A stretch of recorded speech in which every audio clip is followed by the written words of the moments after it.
Hi friends, ಎಲ್ಲರೂ ಹೇಗಿದ್ದೀರಾ? Thank you.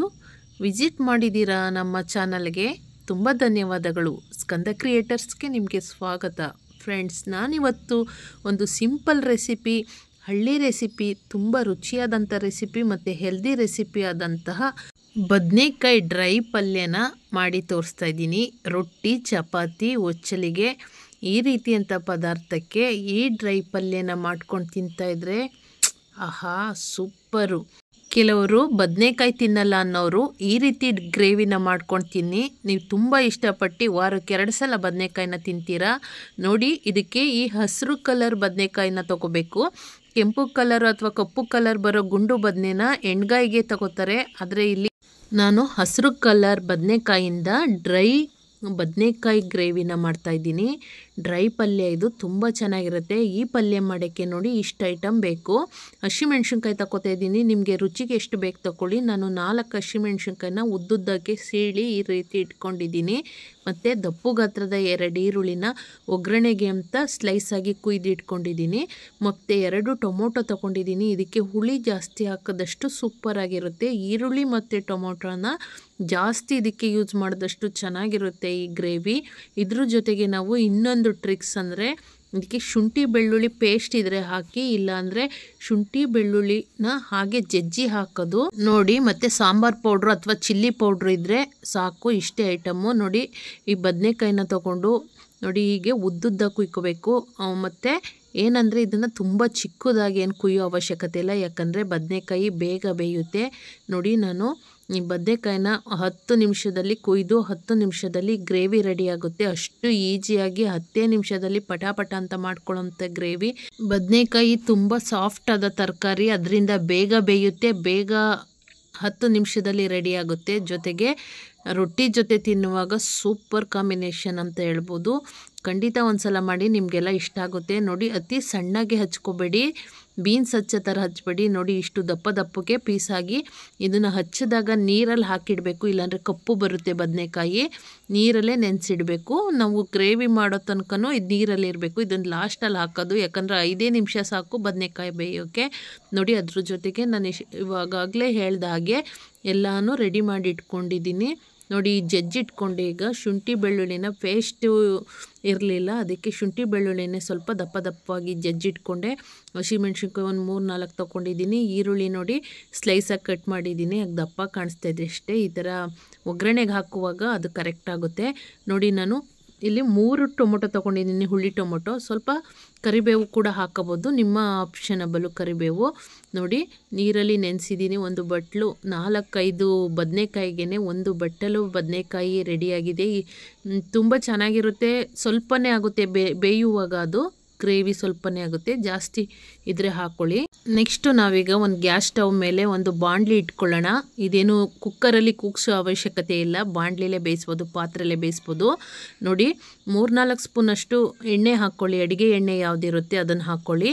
ಎಣ್ಣೆ ಕಾದ್ಮೇಲೆ ನಾನಿಲ್ಲಿ ಇದಕ್ಕೆ ಒಗ್ಗರಣೆ ಇಟ್ಟಿರೋ ಅಂಥ ಪದಾರ್ಥಗಳನ್ನ ಒಂದೊಂದಾಗಿ ಸೇರಿಸ್ಕೊತಾ ಬರ್ತೀನಿ. ಸ್ವಲ್ಪ ಎಣ್ಣೆ ಮತ್ತು ಬಾಣಲಿ ಎಲ್ಲ ನೀಟಾಗಿ ಕಾದಿರಬೇಕು. ನೆಕ್ಸ್ಟ್ ನಾನಿಲ್ಲಿ ಜಜ್ಜಿಟ್ಕೊಂಡಿರೋಂಥ ಶುಂಠಿ ಬೆಳ್ಳುಳ್ಳಿ ಇದೆಯಲ್ಲ, ಅದನ್ನು ಹಸಿ ವಾಸನೆ ಹೋಗುವವರೆಗೆ ಸ್ವಲ್ಪ ಕಡಿಮೆ ಉರಿಲಿ ಹುರಿದು, ನೆಕ್ಸ್ಟ್ ಈರುಳ್ಳಿ ಹಾಕ್ಕೋತಾ ಇದ್ದೀನಿ. ಈರುಳ್ಳಿ ಬ್ರೌನ್ ಕಲರ್ ಆಗೋವರೆಗೂ ಚೆನ್ನಾಗಿ ಹುರಿಬೇಕು. ಈರುಳ್ಳಿ ಮತ್ತು ಶುಂಠಿ ಬೆಳ್ಳುಳ್ಳಿ ಪೇಸ್ಟು ಚೆನ್ನಾಗಿ ಹುರಿದಾದ್ಮೇಲೆ ನಾವು ಎಲ್ಲ ಐಟಮ್ನು ಸೇರಿಸ್ಕೋಬೇಕು. ನೋಡಿ, ನೆಕ್ಸ್ಟು ನಾನು ಕರಿಬೇವು ಸೊಪ್ಪಿದೆಯಲ್ಲ ಅದನ್ನು ಮೊದಲೇ ಹಾಕಲ್ಲ, ಯಾಕಂದರೆ ಅದರಲ್ಲಿ ನೀರಿನ ಅಂಶ ಇರುತ್ತೆ. ನೀರು ಪಟ ಅಂತ ಸಿಡಿಯುತ್ತೆ ಅಂದ್ಬಿಟ್ಟು ಎಣ್ಣೆ ಜೊತೆ ಹಾಕಿದಾಗ ನೀರು ಸಿಡಿಯುತ್ತೆ. ತೊಳೆದಿದ್ನಲ್ಲ ಅದಕ್ಕೆ. ನೆಕ್ಸ್ಟ್ ಇವಾಗ ಸೇರಿಸ್ಕೊತಾ ಇದ್ದೀನಿ. ಅದರಿಂದ ಏನಾಗಲ್ಲ, ನಾವು ಯಾವಾಗ ಬೇಕು ಅವಾಗ ಸೇರಿಸ್ಕೋಬೋದು. ನೋಡಿ, ಹಸಿಮೆಣ್ಸಿನ್ಕಾಯಿನ ನೆಕ್ಸ್ಟ್ ಹಾಕೋತಾ ಇದ್ದೀನಿ. ಇವಾಗ ನೋಡಿ, ನಾನು ಗ್ರೀನ್ ಚಿಲ್ಲಿ ಹಾಕ್ಕೊಂಡೆ, ಅಂದರೆ ಹಸಿಮೆಣ್ಸಿನ್ಕಾಯಿ ಹಾಕ್ಕೊಂಡು ಅದನ್ನು ಸ್ವಲ್ಪ ರೋಸ್ಟ್ ಮಾಡಿ ಈಗ ಸ್ವಲ್ಪ ಸಾಲ್ಟ್ ಹಾಕ್ಕೊಂಡೆ. ಉಪ್ಪಿನ ಪುಡಿನ ಹಾಕಿದ್ರೆ ಈರುಳ್ಳಿ ಬೇಗ ಬೇಯುತ್ತೆ, ಅದರಿಂದ ಟೇಸ್ಟು ಕೂಡ ಚೆನ್ನಾಗಿರುತ್ತೆ. ಸ್ವಲ್ಪ ಹಾಕ್ಕೊಂಡಿದ್ದೀನಿ. ಮತ್ತೆ ನೋಡಿ, ರುಚಿಗೆ ತಕ್ಕಷ್ಟು ಹಾಕ್ಕೋಬೋದು. ಈಗ ನೆಕ್ಸ್ಟು ನಾನು ಸಣ್ಣದಾಗಿ ಹಚ್ಚಿಟ್ಕೊಂಡಿರೋಂಥ ಟೊಮೊಟೊ ಹಾಕ್ತಾಯಿದ್ದೀನಿ. ಟೊಮೊಟೊನು ಕೂಡ ತುಂಬ ಚೆನ್ನಾಗಿ ಪೇಸ್ಟ್ ಆಗೋ ರೀತಿ ನಾವು ರೋಸ್ಟ್ ಮಾಡಿಕೊಂಡು ಬೇಯಿಸ್ಕೋಬೇಕು. ಎಣ್ಣೆಲೇ ಕೂಡ ಇವೆಲ್ಲ ಹುರ್ಕೋಬೇಕು. ಬದನೆಕಾಯಿಯನ್ನು ಜಾಸ್ತಿ ಬೇಯಿಸೋ ಅವಶ್ಯಕತೆ ಇಲ್ಲ. ಇವೆಲ್ಲ ಚೆನ್ನಾಗಿ ರೋಸ್ಟ್ ಆದರೆ ಬದನೆಕಾಯಿ ತಾನಾಗೆ 5 ನಿಮಿಷದಲ್ಲಿ ಬೇಗ ಬೇಯುತ್ತೆ. ನೋಡಿ, ಈಗ ಹೀಗೆ ಸ್ವಲ್ಪ ಎಣ್ಣೆಯಲ್ಲಿ ಚೆನ್ನಾಗಿ ಸುಣ್ಣಬೇಕು. ಈಗ ನೋಡಿ ನೀರೆಲ್ಲ ಸೋಸಿ ನಾನು ಬದನೆಕಾಯಿಗಳನ್ನ ಸೇರಿಸ್ಕೊತಾ ಇದ್ದೀನಿ. ಬದನೆಕಾಯಿನ ಪೀಸಸ್ನ ಸೇರಿಸ್ಕೊತಾ ಇದ್ದೀನಿ. ಮತ್ತು ಅದ್ರ ಮೇಲೆ ಎಲ್ಲ ಪೀಸಸ್ನ ಹಾಕ್ಕೊಂಡು ಉಪ್ಪು ಹಾಕಿದ್ದೀನಿ. ನೆಕ್ಸ್ಟ್ ನಾನಿಲ್ಲಿ ಅರ್ಧ ಸ್ಪೂನು ಹರಳುಪ್ಪನ್ನ ಸೇರಿಸ್ಕೊತಾ ಇದ್ದೀನಿ. ಇದನ್ನು ಹಾಗೆ ಬಿಟ್ಟಿದ್ದೀನಿ. ನೆಕ್ಸ್ಟ್ ಮಿಕ್ಸ್ ಮಾಡ್ಕೊಳ್ಳೋಣ. ನೋಡಿ 1/4 ಸ್ಪೂನಷ್ಟು ಅರಿಶಿನ ಪುಡಿ ಹಾಕ್ಕೊತಾ ಇದ್ದೀನಿ. ಇವಾಗ ಇದನ್ನೆಲ್ಲ ಈಗಲೇ ಮಿಕ್ಸ್ ಮಾಡಬಾರ್ದು. ಇದೇ ಮೆಥಡು ನೋಡಿಕೊಂಡ್ರೆ ತುಂಬ ಟೇಸ್ಟಿಯಾಗಿ ಬರುತ್ತೆ. ಮತ್ತು ಇಲ್ಲಿ ನೋಡಿ ನಾನು 1 ಸ್ಪೂನಷ್ಟು ಸಾಂಬಾರು ಪೌಡ್ರ್, ಇದು ಧನಿಯಾ ಎಲ್ಲ ಮಿಕ್ಸ್ ಆಗಿರೋಂಥ ಸಾಂಬಾರು ಪೌಡ್ರು, ಮತ್ತು 1/4 ಸ್ಪೂನಷ್ಟು ಚಿಲ್ಲಿ ಪೌಡ್ರು, ಇಷ್ಟನ್ನ ಹಾಕ್ಕೊತಾ ಇದ್ದೀನಿ ಟೇಸ್ಟಿಗೆ. ಈಗ ನಾನು ಇದನ್ನು ಮಿಕ್ಸ್ ಮಾಡಲ್ಲ. ಮಿಕ್ಸ್ ಮಾಡದೆ ನೋಡಿ ಒಂದು ಪ್ಲೇಟ್ನ ಮುಚ್ಚಿ ನಾನು 5 ನಿಮಿಷ ಕಾಲ ಹೀಗೆ ಮುಚ್ಚಿಡ್ತೀನಿ ಪ್ಲೇಟ್ನ. ಮಿಕ್ಸ್ ಮಾಡಬೇಡಿ ಅಷ್ಟೂ ಕೂಡ. ನೋಡಿ ಈಗ ಪ್ಲೇಟನ್ನು ತೆಗೆದೆ 5 ನಿಮಿಷ ಕಾಲ ಹಾಗೆ ಹೀಟಲ್ಲಿ ಬೇಯಿಸಿದೆ. ನೋಡಿ ಎಲ್ಲ ಹಾಗೆ ಇದೆ. ಚಿಲ್ಲಿ ಪೌಡರ್, ಅರಿಶಿನ, ಉಪ್ಪು ಎಲ್ಲ ಹಾಗೆ ಇದೆ. ನೋಡಿ ಅದೆಲ್ಲ ಹವೆಯಲ್ಲಿ ಬೆಂದು ತುಂಬ ಟೇಸ್ಟಾಗಿ ಅದರದ್ದು ಹಸಿ ವಾಸನೆ ಎಲ್ಲ ಹೋಗಿ, ಚಿಲ್ಲಿ ಪೌಡರ್ ಮತ್ತು ಸಾಂಬಾರು ಪೌಡರ್, ಅರಿಶಿನ ಪುಡಿ ಮತ್ತು ಉಪ್ಪನ್ನು ಹಾಕಿದ್ನಲ್ಲ ಅದೆಲ್ಲ ಹಸಿ ವಾಸನೆ ಹೋಗಿ ಇವಾಗ ತುಂಬ ಟೇಸ್ಟಿಯಾಗಿ ರಸ ಎಲ್ಲ ಇಳಿದಿದೆ ಅದಕ್ಕೆ. ನೋಡಿ ಇವಾಗ ನಾವು ಬದನೆಕಾಯಿನ ಹೀಗೆ ತಿರುಗಿಸ್ತಾ ಬೇಯಿಸ್ಕೊಂಡ್ರೆ ಆಯಿತು. ಇದಕ್ಕೆ ನೀರೆಲ್ಲ ಹಾಕೋ ಅವಶ್ಯಕತೆ ಇಲ್ಲ. ಡ್ರೈ ಪಲ್ಯ ಇದು, ತುಂಬ ಚೆನ್ನಾಗಿರುತ್ತೆ. ನೀರೆಲ್ಲ ಹಾಕಬೇಡಿ, ನೀರು ಬಿಟ್ಕೊಳ್ಳುತ್ತೆ.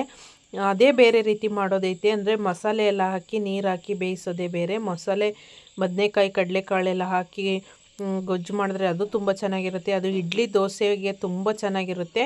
ಈ ಥರ ಡ್ರೈ ಪಲ್ಯನ ಚಪಾತಿ ಮತ್ತು ರೊಟ್ಟಿ, ಒಚ್ಚಲಿಗೆ ಇದಕ್ಕೆಲ್ಲ ಮಾಡಿಕೊಂಡ್ರೆ, ಗಟ್ಟಿ ಐಟಮ್ಗೆ ಮಾಡಿಕೊಂಡ್ರೆ ತುಂಬ ಚೆನ್ನಾಗಿರುತ್ತೆ. ಹೊರಗಡೆ ಕ್ಯಾರಿ ಕೂಡ ಮಾಡ್ಕೋಬೋದು. ಒಂದಿನ ಆದರೂ ಏನೂ ಅಳಿಸಲ್ಲ, ಏನಾಗಲ್ಲ. ಯಾಕಂದರೆ ಇದರಲ್ಲಿರೋ ನೀರಂಶ ಎಲ್ಲ ಸೀದು ಎಣ್ಣೆಲೇ ಬಾಡಿಸಿರ್ತೀವಿ. ಅದರಿಂದ ತುಂಬ ಟೇಸ್ಟಿಯಾಗಿ ಮತ್ತು ಚೆನ್ನಾಗಿ ಬಂದಿರುತ್ತೆ. ಇದಂತೂ ತುಂಬ ಅದ್ಭುತವಾಗಿ ಬಂದಿತ್ತು. ಯಾಕಂದರೆ ಇದನ್ನು ತಿಂತಾಯಿದ್ರೆ ಈ ಬದನೆಕಾಯಿನ ಅಣಬೆ ತಿಂದಂಗೆ, ಅಂದರೆ ಮಶ್ರೂಮ್ ತಿಂದ ಥರ ಅನಿಸ್ತಾಯಿತ್ತು ಫೀಲು. ಅಷ್ಟು ಚೆನ್ನಾಗಿತ್ತು. ಅತಿ ಫುಲ್ಲು ಬೆಂದು ಹೋಗಿಲ್ಲ. ಮತ್ತು ಉಪ್ಪು, ಹುಳಿ, ಖಾರ ಎಲ್ಲ ಒಂದೇ ಸಮವಾಗಿ ಸೂಪರ್ ಟೇಸ್ಟಿಯಾಗಿ ಬಂದಿತ್ತು. ಖಂಡಿತ ನಿಮಗೂ ಕೂಡ ಇಷ್ಟ ಆಗುತ್ತೆ. ಈ ಥರ ಒಂದು ಸಲ ಮಾಡ್ಕೊಂಡು ನೋಡಿ. ತುಂಬ ಥರ ಮಾಡ್ತಾರೆ ಬದನೆಕಾಯಿ ಪಲ್ಯಗಳನ್ನ. ಅದರಲ್ಲಿ ಈ ಥರ ಡ್ರೈ ಪಲ್ಯನ ಮಾಡಿ ನೋಡಿ ನಾನು ಎಷ್ಟು ಐಟಮ್ನ ಯೂಸ್ ಮಾಡಿದೆ ಅಂತ ನೋಡಿದ್ರಲ್ಲ. ಬರೀ 3-4 ಐಟಮು, ಮನೇಲಿರೋ ಅಂಥದ್ದೇ ಐಟಮು. ಹೊರಗಡೆಯಿಂದ ಇವು ಎಕ್ಸ್ಟ್ರಾ ಆ ಪೌಡ್ರು, ಈ ಗರಂ ಮಸಾಲ ಅಂತ ಯಾವುದೂ ಹಾಕಿಲ್ಲ. ಇರೋಂಥ ಚಿಲ್ಲಿ ಪೌಡರು, ಹಸಿಮೆಣ್ಸಿನ್ಕಾಯಿ, ಉಪ್ಪು, ಹುಳಿ, ಖಾರ ಇಷ್ಟೇ ಹಾಕಿರೋದು. ಅದ್ರ ಎಷ್ಟು ಸೂಪರಾಗೈತೆ ಅಂದರೆ ಮಾಡ್ಕೊಂಡು ತಿಂದಾದ್ಮೇಲೆ ಹೇಳಿ. ಖಂಡಿತ ಇಷ್ಟಪಡ್ತೀರಾ ಅನ್ಕೋತೀನಿ. ನೋಡಿ ಇದಕ್ಕೆ ಒಚ್ಚಲಿಗೆ ಅಂತೀವಿ ನಾವು. ಇದನ್ನು ಅನ್ನ ಹಾಕಿ ರುಬ್ಬೋದು, ಅಕ್ಕಿ ನೆನೆಸ್ಬಿಟ್ಟು ಅದನ್ನು ಮಾಡ್ಕೊಂಡಿದ್ದು ತುಂಬ ಚೆನ್ನಾಗಿ ಬಂದಿತ್ತು. ಒಚ್ಚಲಿಗೆ ಮಾಡ್ಕೊಂಡಿದ್ದು ಅಂತ ಹೇಳಿದೆ. ಒಚ್ಚಲಿಗೆ ಅಂದರೆ ಏನು ಅಂತ ಕನ್ಫ್ಯೂಸ್ ಆಗಿರ್ಬೋದು. ಮಂಡ್ಯ, ಮೈಸೂರು, ಹಾಸನ ಭಾಗದಲ್ಲಿ ಒಚ್ಚಲಿಗೆ ಅಂದರೆ ಗೊತ್ತು. ಅಂದರೆ ರಾತ್ರಿ ಇಡೀ ಅಕ್ಕಿನ ನೆನೆಸಿ ಬೆಳಿಗ್ಗೆ ಆದಮೇಲೆ ಉಳಿದಿರೋಂಥ ಅನ್ನನ ಸ್ವಲ್ಪ ಒಂದು ಹಿಡಿಯಷ್ಟು ಅನ್ನ ಹಾಕ್ಕೊಂಡು ಸ್ವಲ್ಪ ಉಪ್ಪು ಹಾಕ್ಕೊಂಡು ರುಬ್ಬಿ ಕಬ್ಬಿಣದ ಕಾವಲಿ ಮೇಲೆ ದೋಸೆ ಥರ ಬೇಯಿಸಿ ತಿನ್ನೋ ಅಂಥ ಇದನ್ನು ನಾವು ಒಚ್ಚಲಿಗೆ ಅಂತೀವಿ. ತುಂಬ ರುಚಿಯಾಗಿರುತ್ತೆ. ಡ್ರೈ ಪಲ್ಯಗಳಿಗಂತೂ ಚಟ್ನಿ ಮತ್ತು ಯಾವುದೇ ಪಲ್ಯಗಳಿಗೂ ಕೂಡ ಇದು. ರೊಟ್ಟಿ ಬಿಟ್ಟರೆ ರೊಟ್ಟಿ ಅಷ್ಟೇ ಗಟ್ಟಿಯಾಗಿರೋಂಥ ಈ ಒಚ್ಚಲಿಗೆ ತುಂಬ ರುಚಿಯಾಗಿರುತ್ತೆ. ನೋಡಿ ಬದನೆಕಾಯಿ ಪಲ್ಯಕ್ಕೆ ರೊಟ್ಟಿ ಒಚ್ಚಲಿಗೆನೇ ತುಂಬ ಒಳ್ಳೆ ಕಾಂಬಿನೇಷನು. ಈ ಡ್ರೈ ಪಲ್ಯಕ್ಕೆ ನೀವು ಒಂದು ಸಲ ಮಾಡ್ಕೊಂಡು ನೋಡಿ. ಹಸಿರು ಬದನೆಕಾಯಿ ಎಲ್ಲಿ ಸಿಕ್ಕಿದ್ರೂ ಬಿಡಬೇಡಿ. ಅಂದರೆ ಗ್ರೀನ್ ಬ್ರಿಂಜಾಲ್ನ ತಗೊಂಡು ನೀವು ಒಂದು ಸಲ ಈ ರೀತಿ ಟ್ರೈ ಮಾಡಿ ನೋಡಿ. ಇದನ್ನು ತಿನ್ನುವಾಗ ಖಂಡಿತ ನನಗೆ ಫೀಲ್ ಆಗಿದ್ದೇನೆಂದರೆ ಅಣಬೆ ಅಂದರೆ ಮಶ್ರೂಮ್ ತಿನ್ನೋ ಅಷ್ಟೇ ಫೀಲ್ ಆಯಿತು. ಇವತ್ತು ನಾನು ಮಾಡಿರೋಂತಹ ಬದನೆಕಾಯಿ ಡ್ರೈ ಪಲ್ಯ ನಿಮಗೆ ತುಂಬ ಇಷ್ಟ ಆಗಿದೆ ಅಂತ ಭಾವಿಸ್ತೀನಿ. ಇಷ್ಟ ಆಗಿದ್ದರೆ ಒಂದು ಲೈಕ್ ಕೊಡಿ, ಕಮೆಂಟ್ ಮಾಡಿ, ಸಬ್ಸ್ಕ್ರೈಬ್ ಮಾಡಿಕೊಂಡು ಸ್ಕಂದ ಕ್ರಿಯೇಟರ್ನ ಸಪೋರ್ಟ್ ಮಾಡಿ ಅಂತ ಕೇಳ್ತಾ ಬೆಲ್ ಐಕನ್ನ ಪ್ರೆಸ್ ಮಾಡಿ. ನಮ್ಮ ಎಲ್ಲ ಅಡುಗೆ ವಿಡಿಯೋಸ್ ನೋಟಿಫಿಕೇಷನ್ ನಿಮಗೆ ಬರ್ತವೆ. Thank you. ಧನ್ಯವಾದಗಳು. ಎಲ್ರಿಗೂ ಶುಭವಾಗಲಿ ಫ್ರೆಂಡ್ಸ್.